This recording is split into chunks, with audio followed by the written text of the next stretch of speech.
curricula. So we're trying to make a balance between the two. Here is an example of the textbook we have.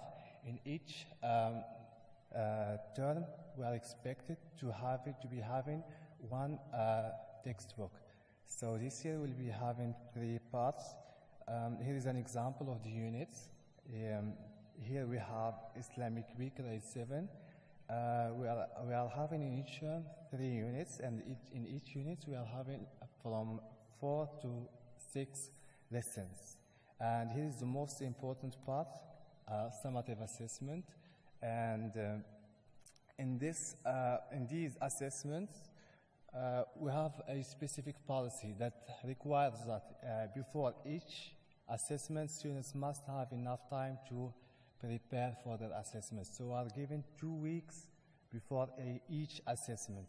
And the policy also requires that we send or upload a task sheet on ManagePack for the students. So the students must know what they will be having in the exam. For instance, the title of the lessons included, when it's due time, any kind of attachments, and any further details that they need for their assessment. As for our criteria, in social studies and in Islamic studies, we base our assessments on Quran, first of all, with 30%, Islamic knowledge, and most importantly, application. So we focus and put much emphasis on application. We want our students to apply what they study in Islamic studies in their life as much as possible. In addition to this, we have extracurricular activities. So it is always not enough to have Quran lessons or Islamic knowledge or UAE social studies in class. So to add extra things, we had last year a Quran club in which students learned Quran and Tajweed, memorizing Quran and Tajweed. We also had an Arabic calligraphy club, and we had in Islamic week a club called Islamic Stories. So I highly recommend that you encourage your kids to join these clubs, because they will be beneficial for them, not only for their Islamic knowledge, but also for Arabic competency, inshallah, in the future. Last year also we had a Ta'lim Quran competition, and our students did really an amazing job, so they won a lot of prizes. Many of them won the first prize, so they brought gold here to Raha last year. I'll be so glad to be communicating with you. Anytime, please feel free to contact Miss Suha, Islamic B teacher. Miss Wafa Marwan will be the Arabic social study teacher, and myself for Islamic A teacher and coordinator for these 3 subjects. وكذلك إذا كان عندكم أي أسئلة باللغة العربية من فضلكم لا تبخلوا علينا بأسئلتكم واقتراحاتكم. Thank you very much.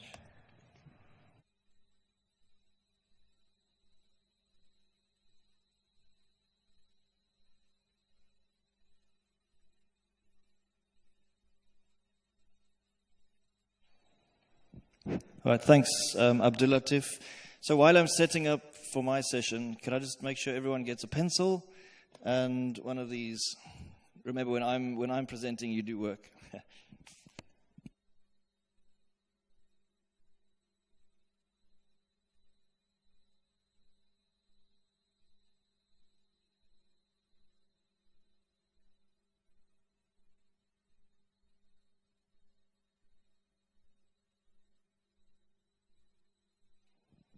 And if you'd like to circulate these, just so you have an idea of the approaches to learning skills, there are 4 different sheets, 5 copies of them. Sorry, thank you.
Okay, thanks so much for helping with the handing out. All right, so approaches to learning skills. What are they all about? Right, so just to introduce why we even have approaches to learning skills, a very brief history lecture. So those of you who came last week, the little quiz you did, you discovered that the MYP started officially in 1994.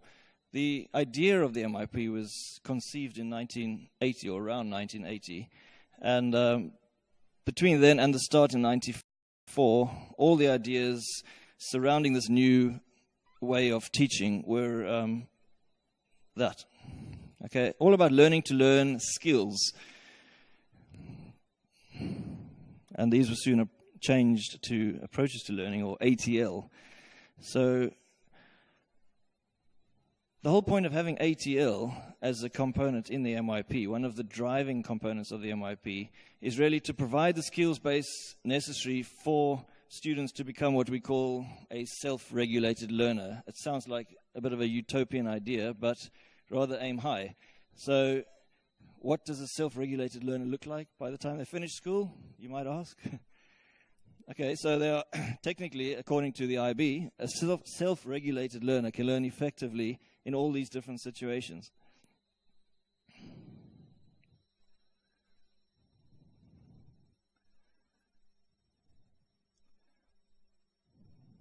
Right, so no small challenge here. And according to the IB, developing a good ATL program in schools is possibly the most important feature in preparing students to become lifelong learners. And that's what we are trying to do in IB schools. Lifelong learning, holistic learning is the main aim. Now, if you've passed these big sheets around, you would have just had a quick look at some of the ATL skills, and we'll go into a little bit of detail. Broadly speaking, we can divide them into three categories. So we have cognitive skills, affective skills, and what we call metacognitive skills. And the definitions are up there. Cognitive skills is more sort of the practical side, note-making, listening, time management, questioning, researching. Whereas affective skills is sometimes called the soft skills, self-motivation, perseverance, resilience, self-management, emotional management. And finally, probably the most important, which sets us apart from other curricula, I suppose, are the metacognitive skills, getting the students to constantly think about their thinking, improving effectiveness in this regard. Okay, so this diagram summarizes ATL skills for you from the PYP all the way up to the diploma program. All the the 10 IB learner profile attributes, which we've looked at and which you'll see all the time, they are mapped in a way onto the 5 skills categories, which are color-coded nicely. And around the school, in secondary school, we try and stick to this color coding, which is on the sheets. And communication, social, self-management, research, thinking. But these are very broad. So these are further divided in the MYP only into these 10 clusters. So these 10 clusters are really the main focus. And we try and get students to focus on a cluster at least once, twice, 3 times a day, and if possible in most lessons. So we have within these 10 clusters, the 3 that I've pointed to there. Miss TJ, who's our amazing librarian, she takes classes on a rotation basis, but she sees pretty much everyone from grade 6 to 10. And she focuses specifically on things like media literacy, information literacy, organization skills, research skills, that sort of thing. And we mentioned the 3 types, the cognitive, the metacognitive, the affective. They are all found within the 10 clusters. In addition to getting teachers to actually include in their curricula, in their unit planners, which ATL skills they would like to focus on explicitly, there are also what we call core generic ATL skills. And these are basically things that you sometimes take for granted, but we need to make more explicit to students a lot of the time. So things like managing their time, listening, note-making, staying on task, working well in a group, being organized, setting goals, researching, reflecting, remembering, learning from mistakes. These are all big ideas, but if you think of it as a big idea, you sometimes don't get anything done. So we try and make things more explicit and get to the bare bones of things. So if you see, there are these number references here. These are the same as the sheets that some of you are holding at the moment. So for example, 5F would be a specific ATL skill. Now, it's all very well us trying to explicitly teach these skills, but how do students actually know how well they are doing? That's the most important part. So students record their progress in, well, one of the ways is like this. Different departments use different ways. So for example, the teacher might display the actual ATL skill, paraphrase accurately and concisely, that's one of the skills, and they have the reference number, okay, and then at the end of the lesson, the student will just basically rate themselves how they think they are doing at that stage. So you might be a novice, a learner, practitioner, which is a scale, and finally, if you achieve mastery, then you're an expert. Okay, so this is just one way.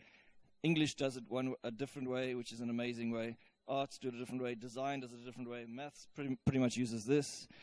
It's up to the subject leaders. Okay, so your chance. What you're going to see now is a video, and you just need to basically follow the instructions. Hopefully it's a little bit of fun. It's about 7 minutes long, but it's more designed to elicit all the practical side of what I'm talking about, and hopefully things will become as clear as possible. So good luck, and Ivan, video please. Actually, sorry, Ivan, before you start the video, can I see a show of hands? Who thinks that they can draw? Who can draw? Don't be shy. If you can draw, that's fine. Okay, so believe you me, you can all draw, and you'll soon find out why. Okay, so here's how it's going to work. I'll show you the first cartoon we're going to do, so just watch to begin with. Here we go. Just watching.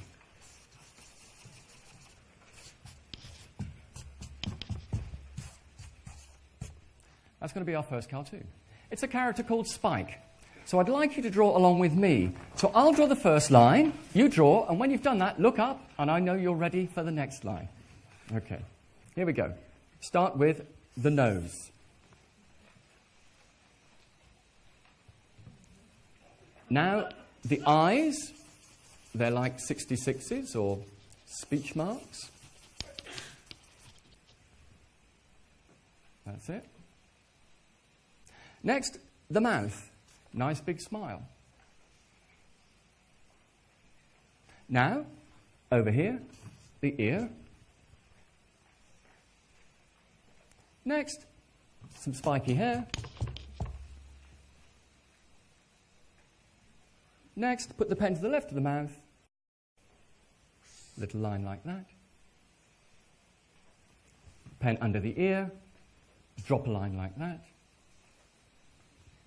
Pen to the left of the neck, top of the t-shirt, line to the left, line to the right. Just hold your drawings up and show everyone. How are we all doing? Okay.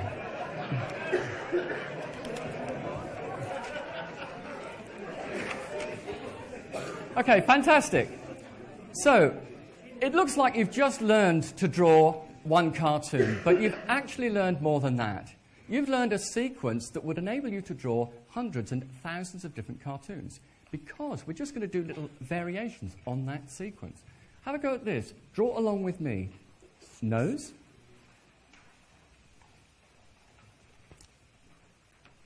Eyes.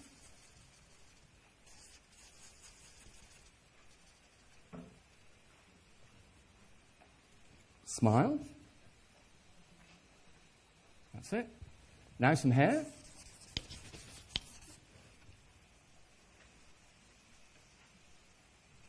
Pen to the left of the mouth. Under the hair. little V shape for the top, line to the left, line to the right. So we've got another character. Let's call her Thelma. So we've got Spike and Thelma.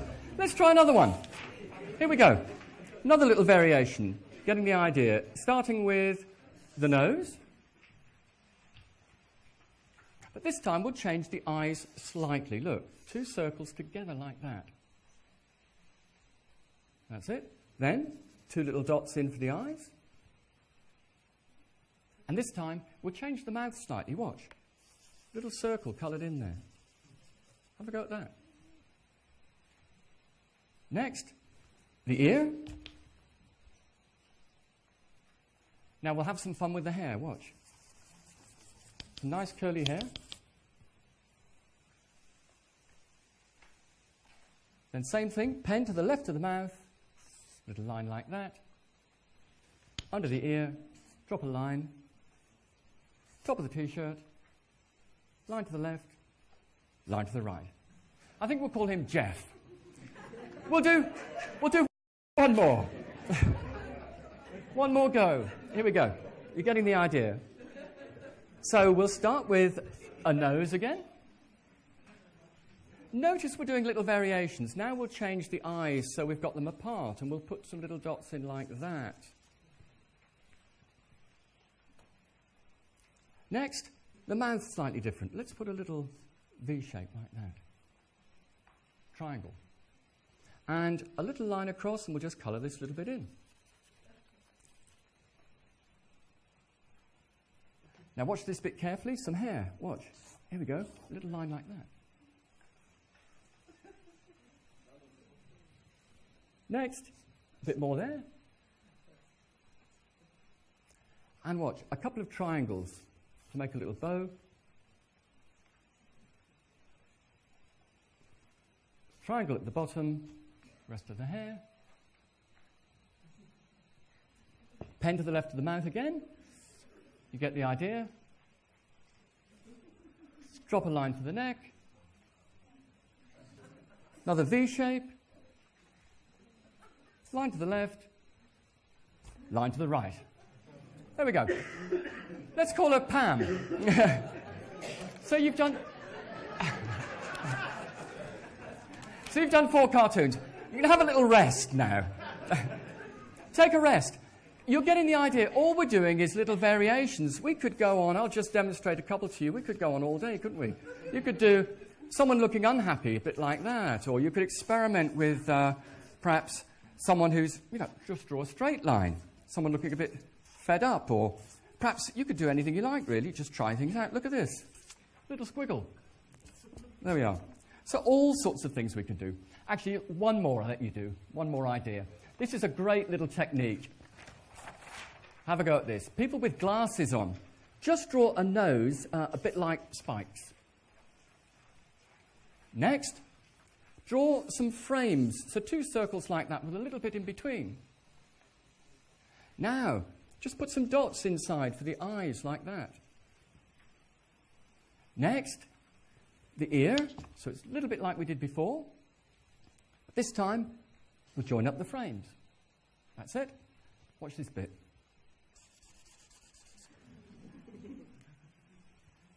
And this bit I really like. Watch. And then, a little bit there. Pencil under the moustache, line down. Top of the shirt, left and right. So there we have it. We could carry on, couldn't we? Hopefully we've done enough to convince you that, in fact, we can all draw. Okay. Okay, thanks so much for participating. I came across that about a year ago, and now my kids think that I'm superhuman. Meanwhile, I thought I was the worst drawer in the world. So hopefully that's a start to, an idea to get us thinking about skills. Obviously, it's not as explicit as this necessarily when you're talking about most of the skills on those lists. But the reason I did this really is to try and decide, so that you can try and decide, what is mastery all about? So we are trying to get the students to think that perhaps they're at a certain level and they're trying to move towards mastery. So sometimes it's difficult to define what is mastery. So just to take a practical example, drawing these cartoons, if you just give me some ideas or discuss with the person next to you for, let's say, 30 seconds, what would mastery of cartoon drawing like this look like? How do you know you're really good at it?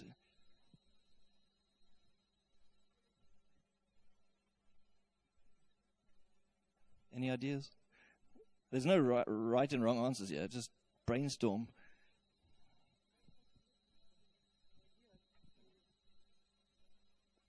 I have no ideas.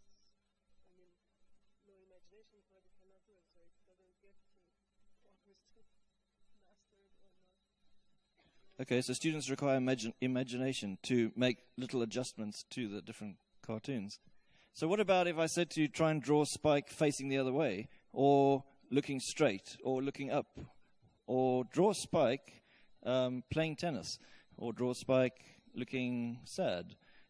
These are just slight variations, but these are the types of things that if a student says, oh, I can do it, I know exactly what I'm doing, you can say, well, what about trying this? So mastery for one student might be different type of mastery for a different student, depending on the skill. Okay, let's move on. So this is basically the 134 ATL skills which are on the sheets, and we're not going to go through all of them, and students don't need to know all of them, and they never get assessed on them. That's not the point of the skills. So we have communication, social, self-management, a lot of self-management, research, and finally the thinking skills. Any questions about ATL before we move on?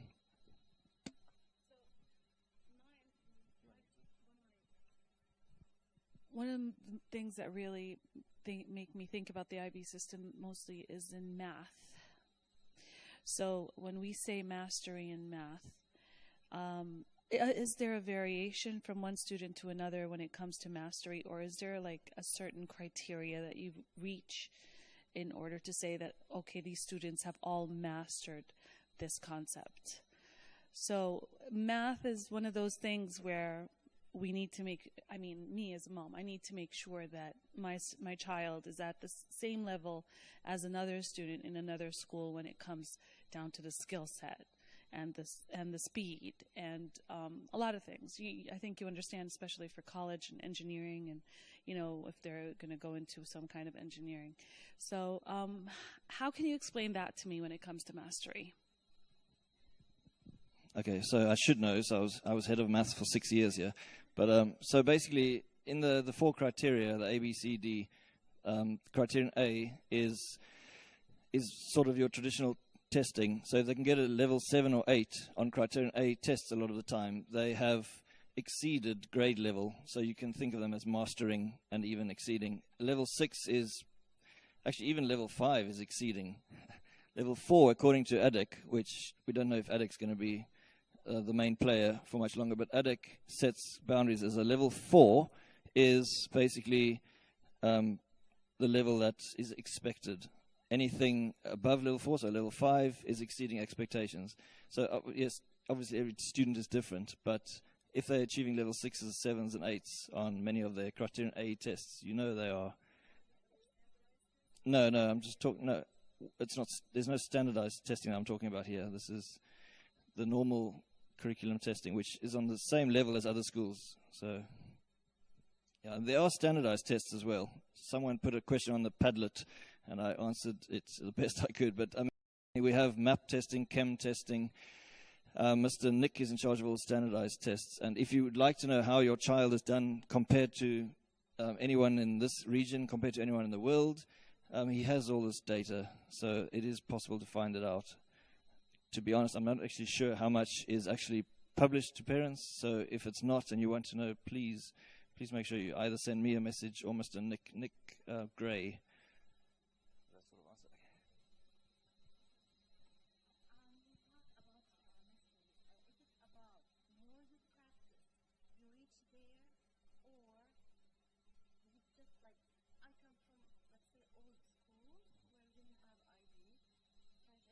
We are used to more practice. Like when we talk about math, the end you reach where you can master the math. Is it the same in IB? Like, should I push my son to do more practice at home to reach there, or how to do it? Seems like maths is a popular subject. I mean, yes, of course, practicing maths is one of the subjects that does require.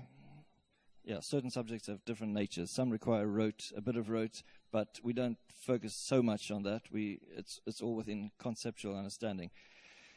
Yes, science. I mean, if you don't understand a concept, you need to practice it. Art, sometimes students just don't have the intrinsic, they're not naturally talented in certain of the arts. There's music, there's drama. You're not naturally excellent at all of them. So yes, you need to work on specific skills. You need to be willing to. So that's where the self-management comes in. You need to be willing to go to the teacher and ask them. It's a lot of the IB is actually about the self-management. Okay, if students get good at that, they will flourish in the diploma program. And that's the 5 years of the MYP where we try and get students really to think about their own learning. I mean, each student is very unique. It's very difficult to label, you need to practice this, because some do, some don't. Yes. There's no way. I mean, it's really difficult to say that, like,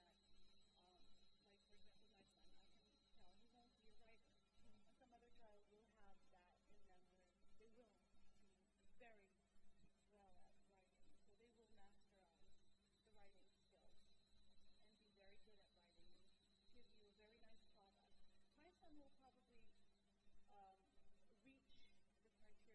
He'll be good. So this child is masterizing and this child is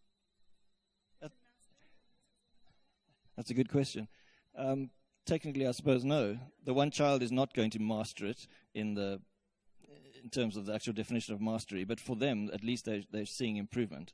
They might reach the practitioner level.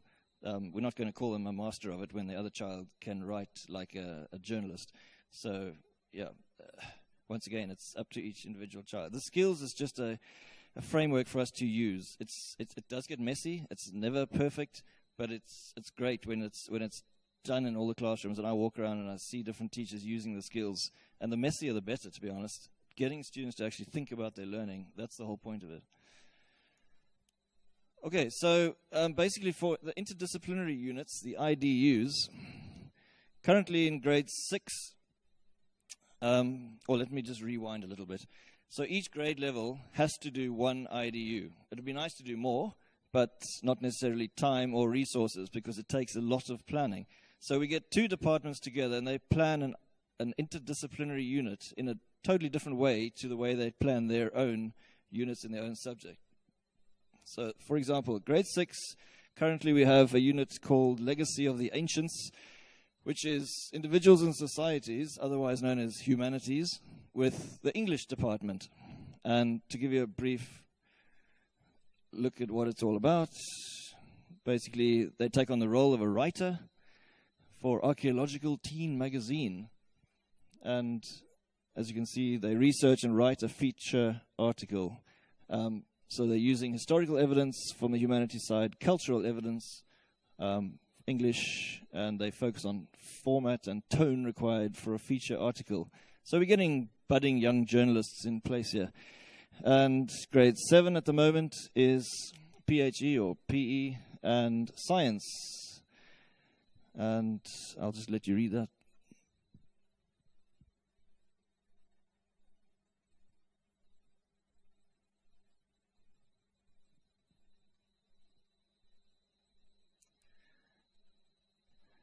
So grade 8, design with maths. We're going to watch a little video in a moment. It's about designing a Formula 1 car. Grade 9, English and arts. We'll watch some videos in a moment too. They are, I'll get into more details on the next slide. And then grade 10, this is a new one this year, which is PHE with maths, and it's all about also developing a fitness plan.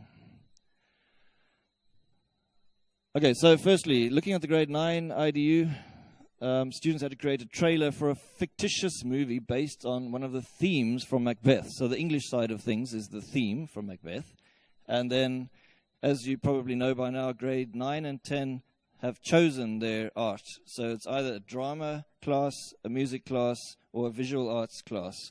So within their chosen art, they are exploring one of the themes from Macbeth. So looking at what the drama students came up with, here are 3 interesting videos.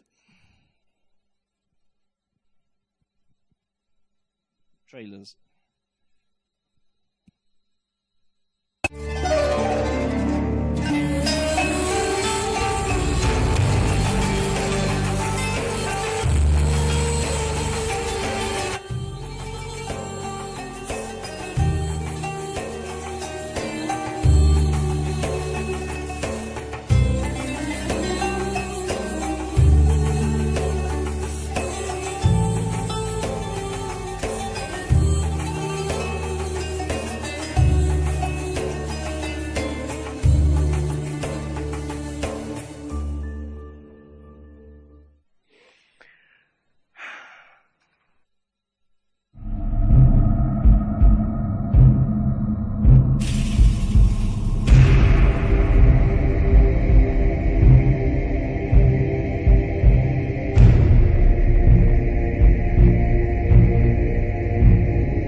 Why would you do that?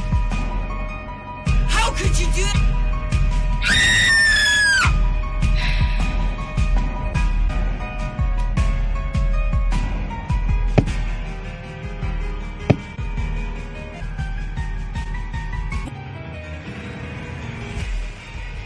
She doesn't need a doctor. She needs a priest.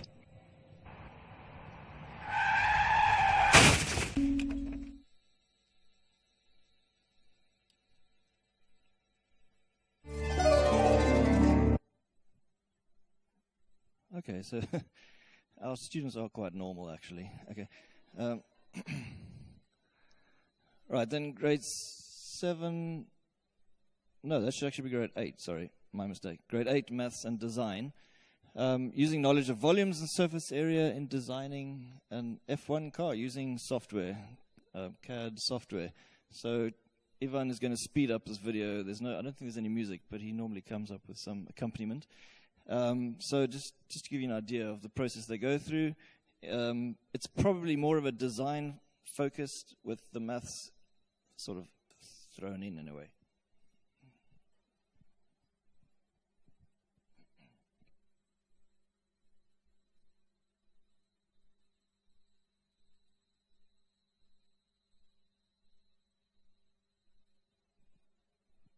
No background music, Ivan? He's dancing.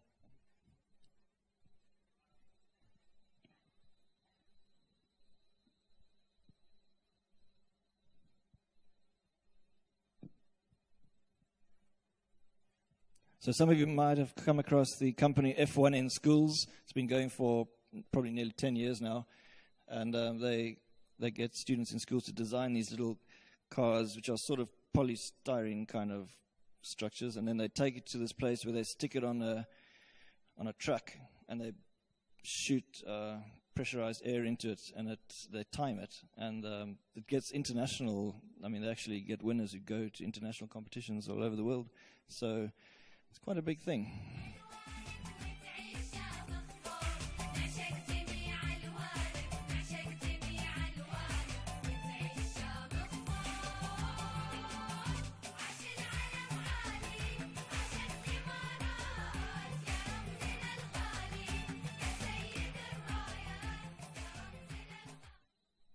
Okay, so if you have a child in grade 8, this is towards the end of the year. So that's pretty much it for today. It's a bit of a shorter session. Any questions?